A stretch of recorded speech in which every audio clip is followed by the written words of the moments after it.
नरेंद्र मोदी कहते थे कि देश नहीं बिकने दूंगा, और आज स्थिति ये है कि चंडीगढ़ में वो उस बिजली को बेच रहे हैं जो कई हजार करोड़ रुपए का मुनाफा दे रही है, उस बिजली को बेच रहे हैं। इसके विरोध में आज चंडीगढ़ के बिजली कर्मचारियों और यहाँ के रेजिडेंट वेलफेयर एसोसिएशन के लोगों ने एक सभा की, जिसमें सभी पार्टियों के पदाधिकारी शामिल हुए और वो सभी ने अपनी अपनी बात रखी। सब ने समर्थन किया कि ये बिजली बेचना निश्चित रूप से गलत है, ये फायदे का सौदा है और उसे आप नुकसान में बदल रहे हैं, देश को बेच रहे हैं और इसका विरोध होना चाहिए। एग्रीकल्चर का जो भी ये खरीदने का है, ग्रेन खरीदने का है या डिस्ट्रीब्यूशन का, ऐसी जो चीजें जो जिसमें मोनोपोली नहीं होनी चाहिए, उसमें सिर्फ गवर्नमेंट की मोनोपोली होनी चाहिए।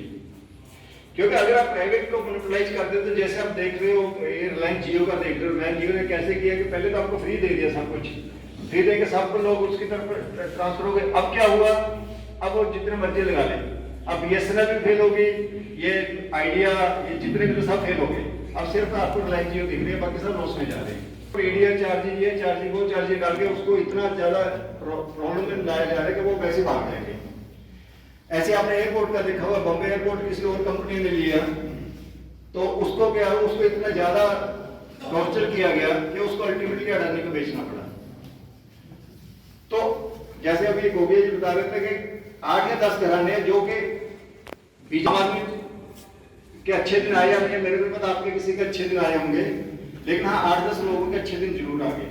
बड़े बड़े भाई चावला जी ने कहा कि दिल्ली में भी प्राइवेटाइज हुआ है। दिल्ली में प्राइवेटाइज आम आदमी पार्टी ने बिल्कुल, आम आदमी पार्टी में कोई भी चीज प्राइवेटाइज नहीं की। ये हमारे आने से पहले की कंपनियां थी जो दिल्ली में हमारे आने से पहले कंपनियों को दिया होगा बिजली का, बल्कि हमने आने के बाद आपने पढ़ा होगा कि हमने उनके इतना नाक में नकेल डाल दिए कि उनको रेट भी बढ़ा दिए और ऑडिट किया। ऑडिट के लिए सारी कंपनियां कोर्ट में गई, लेकिन कोर्ट में भी हम जीत गए और पूरी तरह सब्सिडाइज किया बिजली को। सारी दुनिया जानती है बिजली को कितना सब्सिडाइज किया, उसके बावजूद भी प्रॉफिट में रखा।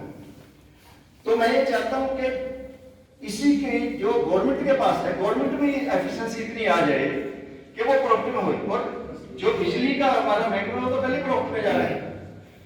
और यहाँ पे डायग्नोस्टिक जैसे मैं पढ़ रहा था 10% से कम है, बट अच्छी पॉइंट गवर्नमेंट क्या चाहती है, इससे ज्यादा और क्या हो सकता है। एक बात फिर विनती है, मैं पहले भी रिक्वेस्ट की थी, चाहे कांग्रेस पार्टी के चावला जी प्रेसिडेंट तौर पर, गर्ग साहब आम आदमी पार्टी के प्रेसिडेंट तौर पर, हरदीप सिंह जी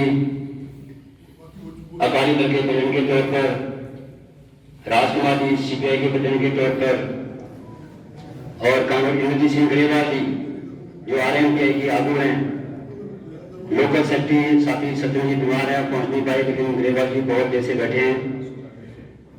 एक बिल्कुल जो है वो बात मैं समझता हूँ जो और आदि पार्टी मीटिंग की बात की है, बेशक कन्वीन हम कर ले, लेकिन ड्यूटी जो है वो सारी पार्टी की ड्यूटी है। जो हमारे नुमाइंदे हैं हर फील्ड में, इस मूवमेंट को आगे लेके जाएंगे।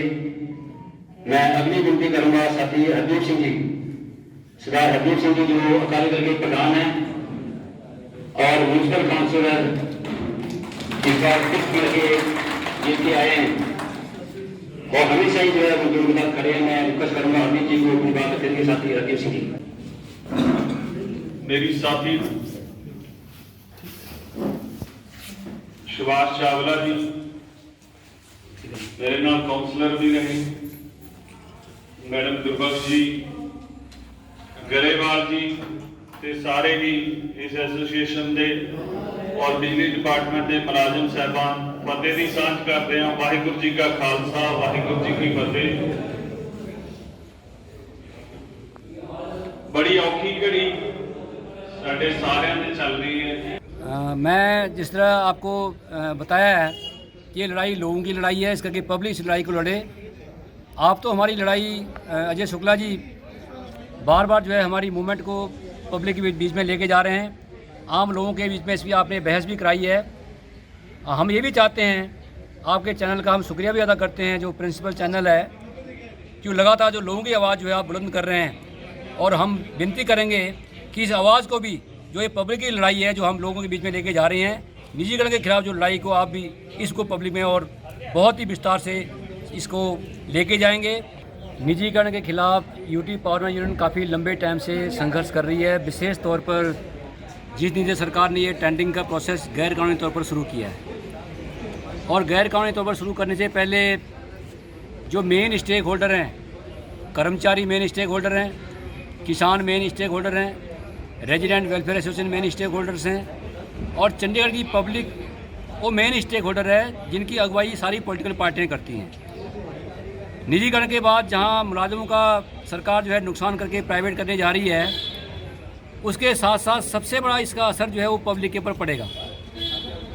पब्लिक के ऊपर असर जो आज बिजली का 2.5 रुपये रेट है चंडीगढ़ में, एकदम से जो ये रेट जो बढ़ के 4.5 रुपये स्टार्टिंग होके 7 रुपये 17 पैसे 150 यूनिट के बाद शुरू होके 300 यूनिट से ऊपर जो है 8 रुपये 92 पैसे जो है रेट होएगा, जो इस कंपनी का अपना रेट कलकत्ते में आज भी है। इसलिए इसका जो मेन जो नुकसान होएगा वो पब्लिक को भी नुकसान होएगा।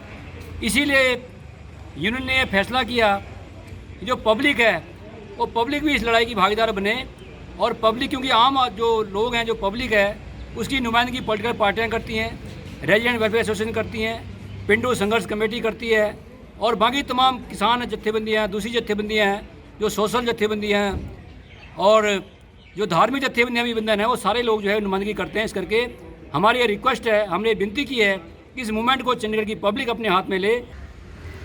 शर्मा जी, जैसे कि आपको मालूम ही है कि चंडीगढ़ का बिजली डिपार्टमेंट लगभग 2 साल से गवर्नमेंट ने जो फैसला किया कि चंडीगढ़ का बिजली डिपार्टमेंट प्राइवेट करना है, और जब ये बात हमारे तक पहुंची उसी दिन से लेकर आज तक हम लगातार धरने, मुजाहरे, स्ट्राइकें वगैरह कर रहे हैं, लेकिन सरकार हमारी गल को सुन नहीं रही। क्योंकि सरकार ने जो ये प्रोसेस चालू किया, इसमें इतनी धांधलेबाजी है कि इसमें कोई कायदे कानून फॉलो नहीं किए गए। जो टेंडरिंग प्रोसेस है उसके बीच में भी बहुत सी कमियां हैं। उसके लिए केस हमारा हाई कोर्ट में, माननीय हाई कोर्ट में पेंडेंट है, लेकिन अभी तक वहाँ सुनवाई पूरी नहीं हुई। उसकी वेट किए बिना ही, क्योंकि कोर्ट ने यह कहा है कि जो भी ये फैसला करेंगे टेंडरिंग प्रोसेस का, सब्जेक्ट टू कोर्ट वर्डिक्ट होगा, लेकिन उसकी वेट किए बिना सरकार आज इस बात पे उतारू है कि लगभग 1 महीने के बीच ये चाहते हैं कि महकमे को प्राइवेट हाथों में सौंप दिया जाए। इसका जो बिजली मुलाजिम है पूरे दिल से विरोध कर रहे हैं, क्योंकि वो महकमा जो उन्होंने बहुत ही एक मेहनत करके बनाया, जिसके लिए पता नहीं कितने आदमी हमारे कुर्बानियों को प्राप्त हुए बिजली के पोलों पे काम करते हुए, लेकिन सरकार वो बात को बिल्कुल सोचे बिना जो महकमा लोगों को बढ़िया सेवाएं दे रहा था, और महकमा लगातार प्रॉफिट में है कई साल से, 5 साल में लगभग 1,000 करोड़ के करीब हमने मुनाफा सरकार को कमा के दे दिया। बावजूद इसके जो महकमे की बेचने की बोली लगभग 174-75 करोड़ के करीब लगाई थी, लेकिन 871 करोड़ में ये महकमा एमिनेंट पावर ने खरीद लिया, और महकमा जिस कंपनी ने खरीदा है वो कलकत्ता में ऑपरेट करती है। उस कंपनी के रेट पूरे देश में सबसे ज़्यादा हैं। ये बात की जो बात ये कहते हैं जो हमारे पावर मिनिस्टर हैं सेंटर के, वो भी ये बात कबूल करते हैं कि जो ये महकमा है एमिनेंट पावर है, पूरे देश में इसकी सप्लाई सबसे महंगी है, लेकिन सरकार वो बात को बिल्कुल नहीं सुन रही। इसके लिए जहां बिजली के मुलाजमों का भविष्य तो दांव पे है ही, जो चंडीगढ़ में रहने वाले लोग हैं उनके लिए भी बहुत प्रॉब्लमें आने वाली हैं। देखिए, आज यूटी पावर यूनियन ने इकट्ठे होकर बिजली का जो निजीकरण ये सरकार कर रही है, इसके खिलाफ आज आवाज़ उठाई है, और इसमें हमें ख़ास तौर पे पावर यूनियन की तरफ से बुलाया गया था। हम उनके समर्थन में हैं और उनके साथ कंधे से कंधा मिलाकर इस निजीकरण का विरोध कर रहे हैं। और मुझे लगता है कि जिस तरह से पावर यूनियन के लोगों के साथ सरकार कर रही है वो बिल्कुल नाजायज़ है। और निजीकरण का वैसे तो चंडीगढ़ कांग्रेस हमेशा से ही, कांग्रेस पार्टी ही हमेशा से निजीकरण के विरोध में रही है, और चंडीगढ़ कांग्रेस ने भी आज अपना पक्ष जो है वो क्लियर कर दिया कि हम चंडीगढ़ में जो बिजली का निजीकरण हो रहा है उसके विरोध में हैं। जहाँ भी ये पावर यूनियन के एम्प्लॉयज़ धरना करेंगे, प्रदर्शन करेंगे या जिस तरह से भी एजिटेशन करेंगे, वहाँ पर हम इनके समर्थन में हर जगह पहुँचेंगे। ਉਹ ਇਹ ਸਮਰਥਨ ਕਹਿਣ ਨੂੰ ਅਸੀਂ ਬਿਜਲੀ ਵਾਲਿਆਂ ਦੇ ਆਏ ਆ, ਪਰ ਅਸੀਂ ਬੇਸਿਕਲੀ ਚੰਡੀਗੜ੍ਹ ਦੀ ਜਨਤਾ ਦੇ ਸਮਰਥਨ 'ਚ ਆਏ ਆ। ਜਦੋਂ ਇਹ ਪ੍ਰਾਈਵੇਟੇਸ਼ਨ ਹੋ ਜਾਏਗੀ, ਐਮਪਲਾਈਜ਼ ਦਾ ਨੁਕਸਾਨ ਤਾਂ ਜਿਹੜਾ ਹੋਣਾ ਹੀ ਹੋਣਾ, ਉਹ ਤਾਂ ਨਜ਼ਰ ਹੀ ਆ ਰਿਹਾ ਸਾਨੂੰ ਸਾਹਮਣੇ। ਚੰਡੀਗੜ੍ਹ ਦੀ ਜਨਤਾ ਨੂੰ ਵੀ ਬੜਾ ਕੁਝ ਭੁਗਤਣਾ ਪੈਣਾ। ਤੇ ਸਾਨੂੰ ਜਿਹੜੇ ਆਸ-ਪਾਸ ਦੀ ਸਟੇਟਾਂ ਤੋਂ ਇਸ ਗੱਲ ਦੇ ਸਬੂਤ ਮਿਲ ਰਹੇ ਹੈ ਕਿ ਜਿੱਥੇ ਵੀ ਇਹੋ ਜਿਹੇ ਕੰਮ ਪ੍ਰਾਈਵੇਟ ਕੰਪਨੀਆਂ ਨੂੰ ਦੇਤੇ, ਉਹਨਾਂ ਨੇ ਮੋਨੋਪੋਲੀ ਬਣਾ ਲਈ ਇਹਦੀ, ਔਰ ਫਿਰ ਆਪਣੀ ਮਨਮਰਜ਼ੀ ਨਾਲ ਲੁੱਟਿਆ। ਅੱਜ ਦਾ ਜਿਹੜਾ ਸਾਡਾ ਇੱਥੇ ਆਉਣਾ ਹੈ, ਇਹ ਠੀਕ ਹੈ, ਅਸੀਂ ਇਹਨਾਂ ਦੀ ਸਪੋਰਟ ਦੇ ਵਿੱਚ ਆ। ਸ਼ੁਰੂ ਤੋਂ ਅਸੀਂ ਤਾਂ ਕਾਂਗਰਸ ਪਾਰਟੀ ਸ਼ੁਰੂ ਤੋਂ ਸਪੋਰਟ 'ਚ ਹੈ। ਪੂਰੇ ਇਲੈਕਸ਼ਨ ਦੇ ਵਿੱਚ ਅਸੀਂ ਆਪਣੀ ਰੈਲੀਆਂ ਦੇ ਵਿੱਚ ਇਹ ਮੁੱਦਾ ਰੱਖਿਆ, ਪਰ ਅੱਜ ਜ਼ਰੂਰਤ ਹੈ ਕਿ ਇਸ ਅੰਦੋਲਨ ਨੂੰ ਜਨਤਾ ਤੱਕ ਲੈ ਕੇ ਜਾਈਏ, ਜਨਤਾ ਜਾਗਰੂਕ ਕਰੀਏ। ਜੇ 22 ਤਰੀਕ ਨੂੰ ਹੜਤਾਲ ਹੋ ਰਹੀ ਹੈ, ਹੋ ਸਕਦਾ 2 ਦਿਨ ਲਈ ਲੋਕਾਂ ਨੂੰ ਥੋੜ੍ਹੀ ਜਿਹੀ ਪਰੇਸ਼ਾਨੀ ਹੋਵੇ, ਪਰ ਉਹ ਪਰੇਸ਼ਾਨੀ ਨੂੰ ਸਾਨੂੰ ਖੁਸ਼ੀ ਚੱਲਣਾ ਚਾਹੀਦਾ। ਕੌੜੀ ਗੋਲੀ ਹੈ ਇੱਕ, ਜਿਵੇਂ ਦਵਾਈ ਠੀਕ ਕਰਨ ਵਾਸਤੇ ਕੌੜੀ ਗੋਲੀ ਖਾਈਦੀ ਹੈ। ਇਸ ਕਰਕੇ ਅੱਜ ਦਾ ਇੱਥੇ ਜਿਹੜੀ ਰੂਪਰੇਖਾ ਬਣਾਈ ਜਾ ਰਹੀ ਹੈ, ਮੈਨੂੰ ਲੱਗਦਾ ਹੈ ਕਿ ਇਹਦਾ ਫਾਇਦਾ ਆਉਣ ਵਾਲੇ ਟਾਈਮ ਦੇ ਵਿੱਚ ਯੂਨੀਅਨ ਨੂੰ ਵੀ ਮਿਲੇਗਾ ਤੇ ਚੰਡੀਗੜ੍ਹ ਦੀ ਜਨਤਾ ਨੂੰ ਮਿਲੇਗਾ। ਪ੍ਰਦੀਪ ਚੋਪੜਾ ਜੀ, ਫਾਸਟਰੈਕ ਤੋਂ। ਅਸੀਂ ਅੱਜ ਜਿਸ ਤਰ੍ਹਾਂ ਇੱਥੇ ਆਏ ਹਾਂ ਬਿਜਲੀ ਵਿਭਾਗ ਦੇ ਸਪੋਰਟ ਲਈ, ਇਹ ਗੱਲ ਠੀਕ ਹੈ ਜਿਸ ਤਰ੍ਹਾਂ ਚਾਵਲਾ ਜੀ ਨੇ ਕਿਹਾ ਕਿ ਅਸੀਂ ਚੰਡੀਗੜ੍ਹ ਸ਼ਹਿਰ ਦੇ ਜਨਤਾ ਦੇ ਸਪੋਰਟ ਲਈ ਆਏ ਹੈਗੇ ਆ। ਇਹ ਜਿਹੜਾ ਬਿਜਲੀ ਵਿਭਾਗ ਹੈ, ਪਿਛਲੇ ਕਈ ਸਾਲਾਂ ਤੋਂ ਲਗਾਤਾਰ ਕਈ ਕਰੋੜਾਂ ਦਾ ਪ੍ਰੋਫਿਟ ਦੇ ਚੁੱਕਿਆ। ਜਿਸ ਤਰ੍ਹਾਂ ਕਿ ਸਾਨੂੰ ਦੱਸਿਆ ਗਿਆ ਕਿ ਪਿਛਲੇ 1000 ਕਰੋੜ ਰੁਪਏ ਦਾ ਪ੍ਰੋਫਿਟ ਇਹਨਾਂ ਨੇ 5 ਸਾਲਾਂ ਦੇ ਵਿੱਚ ਕੱਢਿਆ, ਪਰ ਸਰਕਾਰ ਇਹਨੂੰ ਵੇਚਣਾ ਚਾਹ ਰਹੀ ਹੈ ਪ੍ਰਾਈਵੇਟ ਹੱਥਾਂ 'ਚ। ਆਲਮੋਸਟ ਵੇਚਤਾ ਦਾ। ਜੇ ਸ਼ਹਿਰ ਦੇ ਲੋਕ ਨਹੀਂ ਉੱਠਣਗੇ ਤਾਂ ਇਹ ਗਰੰਟੀ ਹੈ ਕਿ ਆਉਣ ਵਾਲੇ ਸਮੇਂ ਦੇ ਵਿੱਚ ਤੁਹਾਨੂੰ 3 ਤੋਂ 5 ਗੁਣਾ ਵੱਧ ਬਿਜਲੀ ਦੇ ਬਿੱਲ ਦੇਣੇ ਪੈਣਗੇ, ਔਰ ਇਹ ਬਹੁਤ ਵੱਡੀ ਮੁਸੀਬਤ ਸਾਡੇ ਤੇ ਆਉਣ ਵਾਲੀ ਹੈ। ਜੇ ਅੱਜ ਨਾ ਉੱਠੇ ਤੇ ਫਿਰ ਸਾਨੂੰ ਰੋਣਾ ਹੀ ਪਏਗਾ। Myself GS Gogia, general secretary Fastrack. ਮੈਂ ਇੱਕੋ ਹੀ ਗੱਲ, ਮੋਟੀ ਜੀ ਗੱਲ ਕਹਿਣਾ ਚਾਹੁੰਦਾ ਹਾਂ ਕਿ ਅਨਬ੍ਰਾਈਡਲਡ ਕਾਰਪੋਰੇਟਾਈਜੇਸ਼ਨ ਹਰ ਚੀਜ਼ ਦੀ ਕਰ ਦੇਣਾ, ਇਹ ਗਲਤ, ਬਿਲਕੁਲ ਟੋਟਲੀ ਗਲਤ ਹੋ ਰਿਹਾ। ਇਹ ਇਕੱਲਾ ਬਿਜਲੀ ਵਿਭਾਗ ਹੀ ਨਹੀਂ, ਬਲਕਿ ਜੇ ਸਾਰੇ ਜਿਹੜੇ ਪ੍ਰੋਫਿਟੇਬਲ ਆਰਗੇਨਾਈਜੇਸ਼ਨਾਂ ਨੂੰ ਵੇਚਣਾ, ਇਹ ਕੋਈ ਚੰਗੀ ਲਈ ਤੇ ਅਸੀਂ ਨਹੀਂ ਚੱਲੇ। ਇਹਦਾ ਜਿਹੜਾ ਖਮਿਆਜਾ ਹੈ ਉਹ ਸਾਡੀ ਪਬਲਿਕ ਨੂੰ, ਆਮ ਨੂੰ ਬਹੁਤ ਭੁਗਤਣਾ ਪਏਗਾ।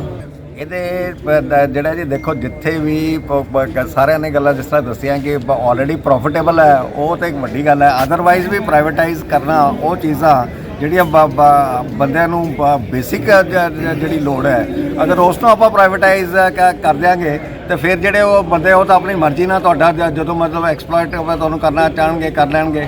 ਔਰ ਜਿਸ ਤਰ੍ਹਾਂ ਕਿ ਸਾਰਿਆਂ ਦਾ ਵਿਊ ਹੈ, ਮੇਰਾ ਵੀ ਉਹੀ ਵਿਊ ਹੈਗਾ। ਔਰ ਇਹ ਗੱਲ ਪੱਕੀ ਹੈ ਕਿ ਇੱਕ ਵਾਰੀ ਪ੍ਰਾਈਵੇਟ ਹੋ ਜਾਏ, ਜਿੱਥੇ ਹੈਗੇ ਪ੍ਰਾਈਵੇਟ ਹੈ, ਉੱਥੋਂ ਦਾ ਰੇਟ ਦੇਖ ਲਓ ਤੇ ਇੱਥੋਂ ਦਾ ਰੇਟ ਦੇਖ ਲਓ।